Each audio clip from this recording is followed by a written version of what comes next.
Rep the set, you gotta rep the set. Chase the chick, chase it.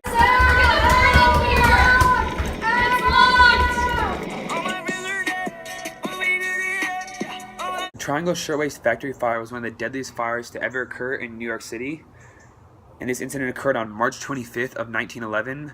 And during that time period, it was not uncommon for factory owners to lock their workers in the building to prevent them from having any unauthorized breaks. And the factory was located on the 8th, 9th, and 10th floors of a building. And when the building caught fire, all the workers were trapped inside. And 146 workers lost their lives that day due to burning from the fire or jumping from the windows of the building. Of the victims, a lot of them were either women or children. And because of this tragic accident, lawmakers began to look into laws revolving around the treatment and safety of factory workers, and many new safety standards were put in place to ensure protection of these workers and their safety.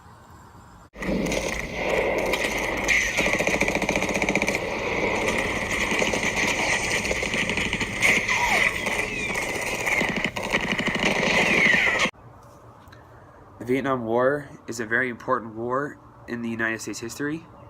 The war was fought with the intention to stop the spreading of communism from larger European and Asian countries like Russia and China, just some other countries around them. Communist Russia and China backed the northern Vietnamese, while the United States and other democratic nations backed South Vietnam. And it was an important war because we thought at the time that it would decide whether the world would lean towards a democratic views or communist views, so we believed that the winner of that war would have control over the rest of the world.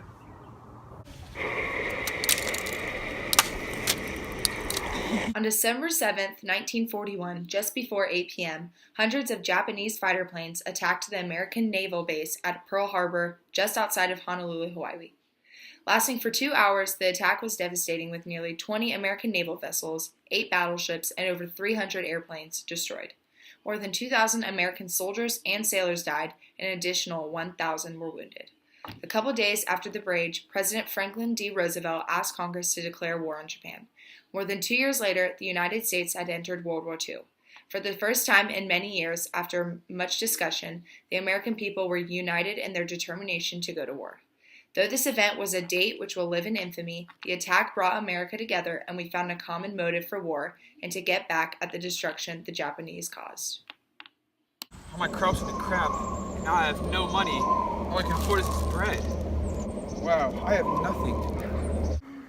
The Great Depression lasted from 1929 to 1939 and was the worst economic downturn in the history of the industrialized world. It began after the stock market crash of 1929.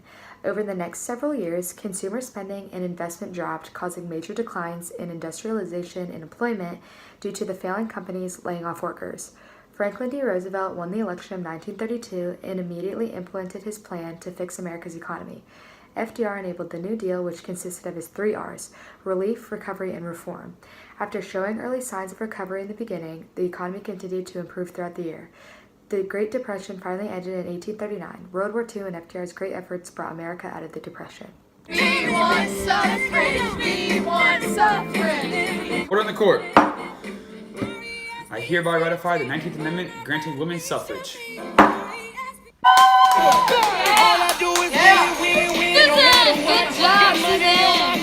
The 19th Amendment to the United States Constitution granted women the right to vote, which is known as women's suffrage, marking a monumental moment in history for women in America on August 18, 1920. When the United States was founded, women did not share the same rights that men did. Women did not begin to fight for their rights on a national level until the 1848 convention in Seneca Falls, New York. Once the convention ended, the demand for suffrage became the main focal point for the women's rights movement. After many years of fighting, the women's abolitionists finally struck victory with the ratification of the 19th Amendment. She thinks my tractor's sexy.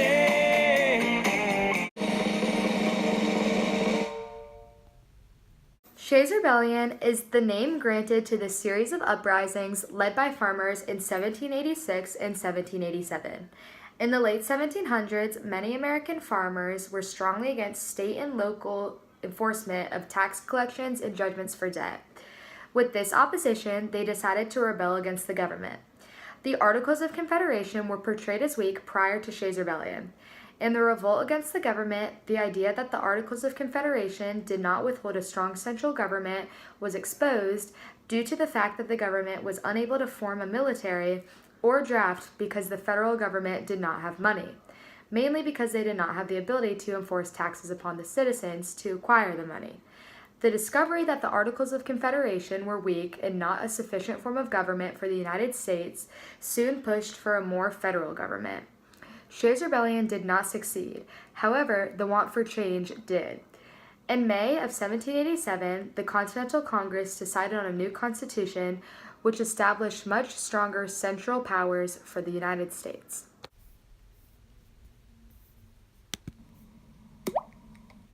The Boston Tea Party was a display of colonial defiance.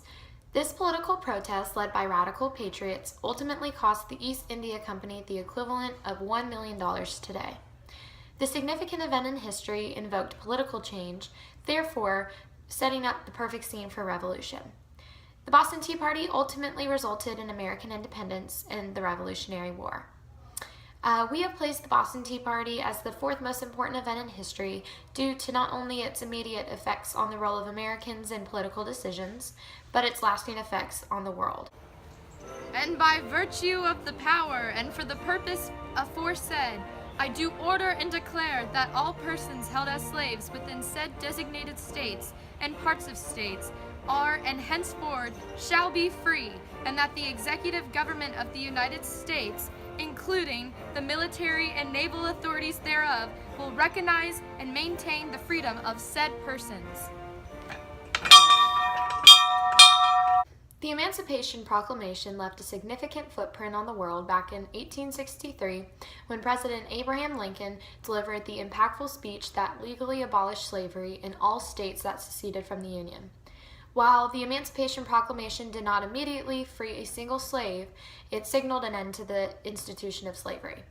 This step to progress the liberty and equality of African Americans is considered crucial to history. The Emancipation Proclamation not only exemplified the executive war powers of the president, but served as an opportunity to African Americans for them to fight for freedom. So it's a deal? This whole Louisiana land is for us? Deal. Wow, what a great step for America. Thomas Jefferson, you're such a hypocrite. The Louisiana Purchase is the largest area of land ever acquired by the United States. Thomas Jefferson purchased this land from the French, and it included over 800,000 square miles of land west of the Mississippi River for $15 million.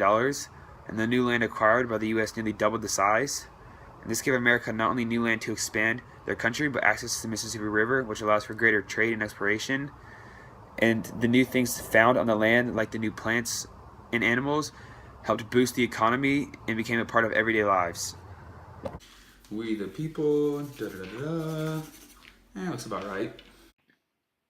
The Declaration of Independence has great significance for American history because it is what led to our independence from Great Britain and the rule of King George III.